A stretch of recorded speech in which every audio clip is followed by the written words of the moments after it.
Seja bem-vindo à Revista Fora, eu sou Carlito Neto, historiador e cientista político, e hoje eu tô aqui para falar com vocês sobre a vergonha que bolsonaristas foragidos do Brasil, parlamentares bolsonaristas e Deltan Dallagnol têm passado ao compartilhar a carta do congressista republicano Chris H. Smith, que, entre aspas, intima o ministro Alexandre de Moraes a comparecer no Congresso estadunidense para dar esclarecimentos sobre violações que ele, junto com o governo brasileiro, estariam cometendo contra criminosos do 8 de janeiro, membros de organizações criminosas que compõem a milícia digital bolsonarista e foragidos internacionais como o Alan dos Santos, por exemplo. De antemão, já adianto para vocês aqui que esta divulgação massiva desses bolsonaristas na internet, dessa tal carta, só é feita basicamente para tentar alimentar o gado bolsonarista, que é pouco inteligente e que é facilmente manipulado. O peso que este documento enviado ali pelo Chris H. Smith tem para o Brasil é o mesmo que esse papel higiênico tem aqui, que eu utilizo para limpar os meus óculos. Peso nenhum. Porque o Brasil é um estado soberano, é um estado autônomo e independente e que não está ali subordinado aos interesses do Congresso estadunidense. Se o pedido fosse feito pela OEA, né, que é a Corte dos Estados Americanos, ou se tivesse sido feito pela ONU, talvez até o ministro Alexandre de Moraes respondesse a algo. Mas feito pelo Congresso estadunidense, isso não só é uma afronta à soberania nacional, como mostra como o bolsonarista é babaca, se vende como patriota, bate continência para a bandeira dos Estados Unidos da América e quer que outros países interfiram no seu país porque eles são bastante patriotas, tá? Tem um material publicado aqui na Revista Fora, citado pelo Rafael Sanz, que traz o seguinte: Alexandre de Moraes, bravata de deputado dos Estados Unidos, deixa bolsonaristas em polvorosa. O republicano Chris H. Smith enviou carta ao STF, ao TSE, à Câmara dos Deputados Federais e ao Senado Federal, intimando o magistrado a, entre aspas, prestar esclarecimentos em Washington. Deltan Dallagnol, ex-procurador da Lava Jato, fez coro. Inclusive, Deltan Dallagnol, que esteve lá, inclusive, com essa comitiva de deputados bolsonaristas no mês de maio, onde os deputados bolsonaristas e outras figuras, como é o caso do próprio Paulo Figueiredo Filho, passaram vergonha, foram humilhados dentro do Congresso estadunidense, tentaram vender uma narrativa de que teria ali uma repercussão internacional, as violações do governo dos Estados Unidos da América, ou melhor, do Brasil, diante do governo dos Estados Unidos da América, e nada disso aconteceu. Achando que a vergonha que ele tem passado é pouca, né? O Deltan Dallagnol vai e publica isso aqui nas redes sociais dele, que é a matéria publicada pelo Lauro Jardim, tá? Congressista americano intima Alexandre de Moraes, que significa a mesma coisa que nada. É como se eu, Carlito Neto, intimasse, por exemplo, o Donald Trump a prestar esclarecimentos aqui em Aracaju, no Arraial do Povo, que tá montado na orla pro povo dançar forró. Tem peso de nada. Nada, tá? O risco, inclusive, é o Trump querer vir para dançar um forró aqui no Nordeste. Ainda tem mais risco do que o ministro Alexandre de Moraes ir lá nos Estados Unidos da América, em Washington, não. E aí segue aqui. O congressista republicano Chris H. Smith, que se reuniu com uma comitiva brasileira de parlamentares bolsonaristas em maio, não eram só parlamentares, tá? Também tinha ali o inelegível Deltan Dallagnol, que virou um instrumento ali da extrema-direita e um peso para papel sem significância nenhuma na discussão política, e o jornalista, o próprio Paulo Figueiredo, né, neto do ditador João Batista Figueiredo. Ele se vende como jornalista, eu nem sei se a formação dele é jornalismo, neto do ditador João Batista Figueiredo, inclusive já foi preso há um tempo atrás por suposto envolvimento em corrupção na construção de um edifício ligado ao Donald Trump no Rio de Janeiro. Ele foi preso lá em Miami, atualmente está com problema no seu passaporte, tentando ali com a justiça americana reverter isso, porque o governo, o Estado brasileiro, através da figura do ministro Alexandre de Moraes, cancelou ali o passaporte dele e de outras figuras. Ele tá ali completamente desolado lá, né? E aí o que acontece, Carlito? Este material aí que veio nesse documento não tem peso de nada. Não significa nada. O documento foi enviado, como eu disse para vocês ali, né, com essa comitiva, ele cita ali a comitiva de parlamentares brasileiros dos Estados Unidos da América. Cita outros indivíduos que foram, que eu já falei do Dallagnol, falei do Paulo Figueiredo, o Alan dos Santos também estava lá, aquele Marco Antônio, que participava da Jovem Pan e agora participa da Revista Oeste, também estavam lá, basicamente para fazer cortes para a internet, porque na prática não muda nada, e para enganar bolsonarista, que eles sabem que tem uma limitação cognitiva, para poder dizer que o mundo está de olho no Brasil. O mundo que ele se refere é o Chris H. Smith, que tem também a mesma relevância lá nos Estados Unidos da América, que tem aqui no Brasil o Gustavo Gayer, né, para vocês entenderem um pouco do que está acontecendo. Enviou nesta manhã uma correspondência a Alexandre de Moraes, na qual questiona supostos abusos por parte do ministro do STF. No documento, Smith, que preside o subcomitê de direitos humanos de comissão da Comissão das Relações Exteriores da Casa dos Representantes, afirma que foram constatadas graves violações de direitos humanos por parte do governo brasileiro. Detalhe, o governo brasileiro não é representado pelo STF, não é representado pelo Congresso Nacional. Por quê? O nosso país, caso o Chris H. Smith não tenha se debruçado sobre como é que funciona uma república tripartite, inclusive eu recomendo que ele leia o livro do Charlois de Secondé, o Barão de Montesquieu, né, o Montesquieu-Labrindé, que explica ali no espírito das leis como é que é essa tripartição, né, entre executivo, legislativo e judiciário. O executivo, aquele que executa as leis; legislativo, aquele que cria as leis; judiciário, aquele que fiscaliza a aplicação das leis. E a função de cada poder é um poder fiscalizar o outro, nenhum poder é mais ou menos poderoso que o outro, e a hierarquia que existe entre eles é horizontalizada. Não é este poder é mais poderoso, este poder é menos poderoso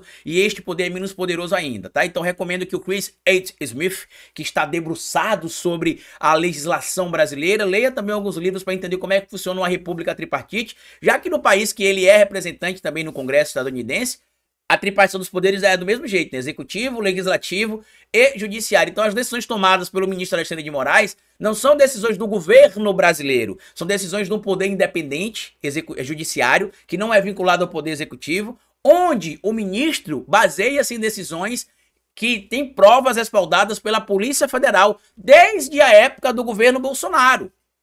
Desde a época do governo Bolsonaro, tá? O congressista faz 7 questionamentos a Moraes, principal alvo dos bolsonaristas, que o acusam de violações à liberdade de imprensa, imunidade parlamentar e invasão da jurisdição dos Estados Unidos da América. Detalhe, quem foi que o ministro Alexandre de Moraes prendeu forçado nos Estados Unidos da América? Quem foi que o ministro Alexandre de Moraes puniu forçadamente nos Estados Unidos da América? Qual parlamentar brasileiro foi preso ou punido por livre e espontânea vontade do ministro Alexandre de Moraes e não por violação da lei, como aconteceu com Daniel Silveira, por exemplo? Qual parlamentar? A imunidade parlamentar, isso é lá no Código de Ética do próprio Congresso, tá? Código de Ética e Decoro Parlamentar. A imunidade parlamentar não pode ser usada para cometimento de crime. Isto, inclusive, de acordo com o próprio Código de Ética e Decoro Parlamentar do Congresso, diz que é motivo para suspensão do parlamentar, censura do parlamentar ou cassação do parlamentar. Ele cometer abusos dos artigos 53 e 55 da Constituição Federal. Olha que interessante, né? Será que eles estão debruçados mesmos sobre a legislação brasileira, tá?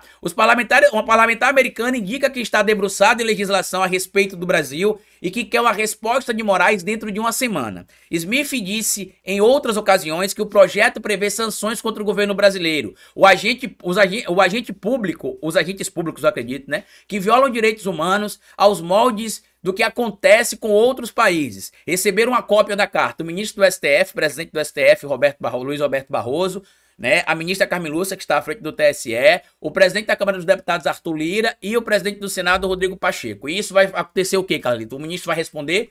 Não.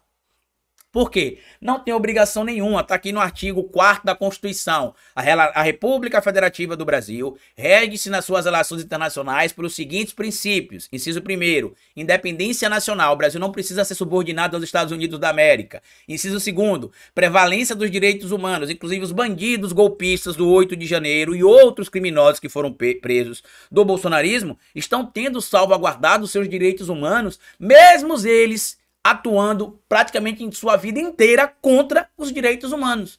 O Estado brasileiro garante os direitos humanos até para esses indivíduos aí. Inciso 3º, autodeterminação dos povos. Inciso 4º, não intervenção. E eu vou ler só até o inciso 5º, que fala sobre a igualdade entre os estados. Ou seja, os Estados Unidos da América não pita em nada do Brasil.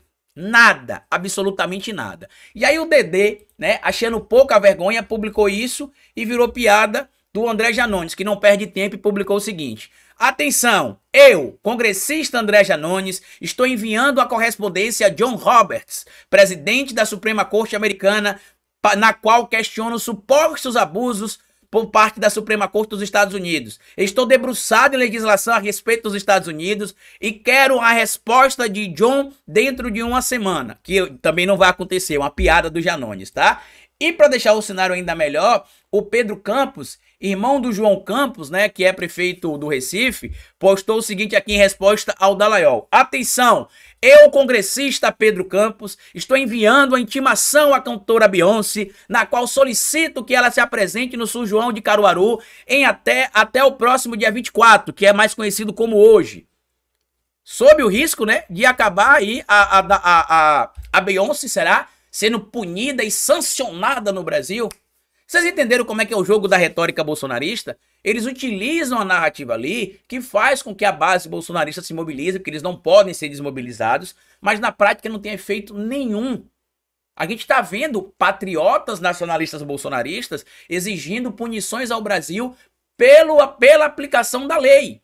Essa gritaria toda, para quem duvida que o Bolsonaro será preso, tá? Essa gritaria toda é para tentar impedir que o líder dessa suposta organização criminosa, o Jair Messias Bolsonaro, seja preso. As investigações estão avançando, a maioria das investigações que estão sendo acompanhadas contra o Bolsonaro devem ser concluídas, acredito que entre julho e agosto. Ele será indiciado em várias e a tendência é que ele seja condenado até o primeiro semestre de 2025 e estará fora da corrida eleitoral em 2026, não apenas por estar inelegível, mas também estará fora como cabo eleitoral. Ele não estará na corrida publicamente. Este é o grande desespero da bancada bolsonarista. O Dallagnol, que inclusive fazia supostos acordos secretos ali com a Suíça, entende que a jurisprudência brasileira não está ali subordinada aos interesses estadunidenses. Outro ponto importante. Vocês viram que nem o Milei aqui na Argentina abraçou o bolsonarismo para proteger os golpistas, né? O governo Lula pediu que se mandasse a lista ali dos golpistas que estão lá, eles mandaram e agora já estão chamando o Milei de traidor. Imagina o Biden ou o próprio Trump, o Brasil sendo a maior economia da América do Sul, o Brasil sendo um grande parceiro econômico, membro do BRICS. Imagina aí, por exemplo, os Estados Unidos da América romperem relações com o Brasil. As relações do Brasil com Rússia, Índia e China se fortaleceriam ainda mais e daria ali um respaldo muito maior ao BRICS. E deixaria os Estados Unidos da América em uma situação complicada, isolada, inclusive, de algumas relações com o Brasil, China, Rússia, Índia, África do Sul e outros países hoje que compõem o BRICS também. Então não se enganem, tá? O valor dessa carta enviada ali pelo Chris A. Smith ao ministro Alexandre de Moraes é o mesmo, como eu disse, que convidar o Trump para vir depor no Arraial do Povo que está montado aqui na orla de Atalaia, em Aracaju. Peso nenhum. Tá bom? Compartilha esse vídeo se você puder nas redes sociais de vocês, deixa o like, comenta aqui embaixo o que você acha de todo esse cenário patético que a gente tá vendo aí. Siga a Revista Fórum nas redes sociais, me siga também nas redes sociais, né? O meu Instagram é Carlitos Neto, o meu TikTok também é Carlitos Neto. E eu queria que vocês também refletissem um pouco sobre o desespero do bolsonarismo. Afinal, estão convocando sanções ao Estado brasileiro por basicamente aplicar a lei. Hoje é feriado aqui no meu Nordeste, mais tarde estarei dançando o meu forró, mas não antes de passar aqui para fazer essa análise desse cenário patético. Grande abraço e até amanhã. Até mais.